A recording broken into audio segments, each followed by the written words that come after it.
బిస్మిల్లాహిర్రహ్మానిర్రహీం.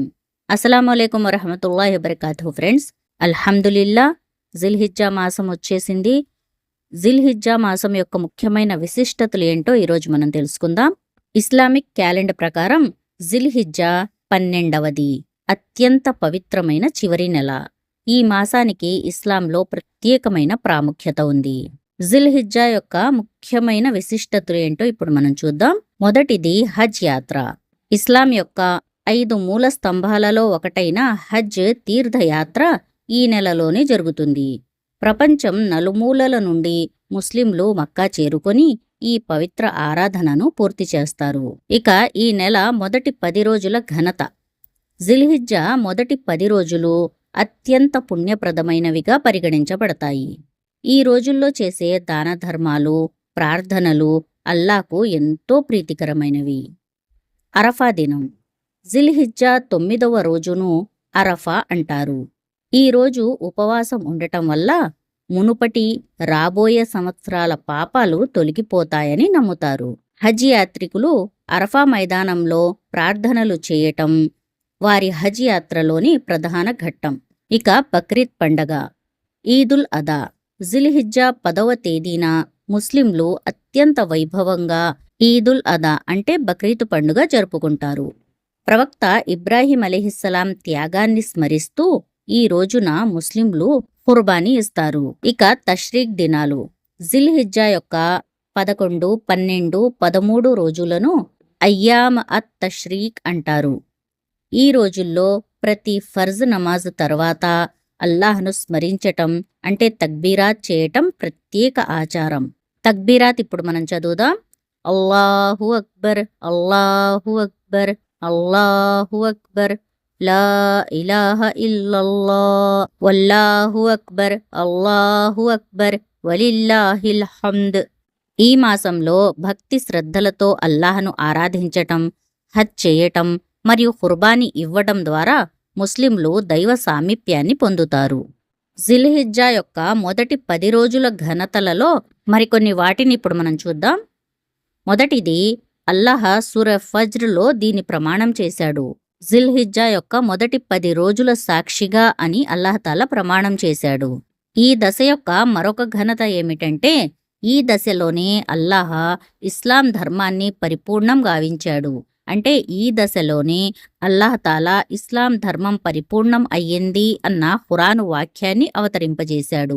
ఈ దశ యొక్క మరొక ఘనత ఏమిటంటే ఈ దశలోనే ఇస్లాం యొక్క మూల స్తంభాలు ఏకమవుతాయి. ఇలా వేరే రోజుల్లో కావు. ఈ దశలో చేయబడే సత్కార్యాలు అల్లాహకు ఇతర రోజుల్లో చేసే సత్కార్యాల కంటే అధికంగా ఇష్టం. ప్రవక్త సల్లల్లాహు అలైహి వసల్లం వారు చెప్పారు, జిల్హిజ్జా తొలి దశకంలో చేసే సత్కార్యాలు ఇతర దినాల్లో చేసే సత్కార్యాల కన్నా అల్లాహకు ఎంతో ఎక్కువగా ప్రియమైనవి, శ్రేష్టమైనవి. ఔన్నత్యాల రీత్యా అవి చాలా గొప్ప దినాలు. వాటిలో అధికంగా లా ఇలాహ ఇల్లల్లాహ్, అల్లాహు అక్బర్, అల్హమ్దులిల్లా అంటూ ఉండండి అని ఒక హదీస్లో పేర్కొనబడింది. వాటిలో చేసే సత్కార్యాలకు పుణ్యఫలం ఇతర రోజుల్లో చేసే సత్కార్యాల ఫలం కన్నా ఎక్కువగా లభిస్తుంది. ఇక ఈ మొదటి దశకంలోని ఒక రోజు అరఫా రోజు అంటే 9వ రోజు ఘనత ఇప్పుడు మనం చూద్దాం. అల్లాహ్తాలా ఖురాన్ గ్రంథంలో 85వ సూరహ్ బురూజ్లోని 3వ ఆయత్లో వమష్హూద్ అని ఆ రోజు ప్రమాణం చేయటం జరిగింది. హాజీల గురించి అది ముఖ్యమైన రోజు. అది లేనిదే హజ్ నెరవేరదు. అది అరఫా రోజు. హాజీలందరూ అరఫా మైదానంలో వెళ్లి ప్రత్యేక ప్రార్థనలు చేస్తారు. ఆ రోజు చేసిన దువా తప్పక అల్లాహ్తాలా స్వీకరిస్తాడు. ఇంకా ఆ రోజు అల్లాహ్ ప్రజల్ని నరకం నుండి విడుదల చేసినంత మరే రోజు చేయడు అని ముస్లిం హదీస్లో పేర్కొనబడింది. ఇంకా 9వ రోజు అరఫాత్ మైదానంలో వచ్చిన హాజీల పాపాలు ఇసుక కణాలు, వర్షపు చుక్కలు లేదా సముద్రపు నురుగంత ఉన్నా అల్లాహ్ క్షమిస్తాడు. ఇంతేకాదు, వారు ఎవరి గురించి దువా చేస్తారో వారి పాపాలు కూడా మన్నించేస్తాడు. తిర్మిజీ హదీస్లో ఇలా పేర్కొనబడింది, అన్నిటికంటే ఉత్తమమైన దువా అరఫా రోజు చేసే దువా.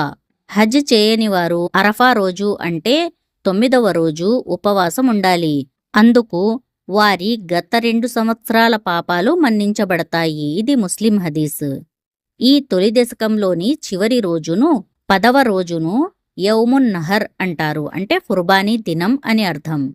అల్లాహ్ దృష్టిలో యౌమున్ నహర్ మరియు దాని తర్వాత రోజు అంటే 10, 11 రోజుల కన్నా ఉత్తమమైన రోజులు మరేమీ లేవు అని ప్రవక్త సల్లల్లాహు అలైహి వసల్లం వారు చెప్పారు.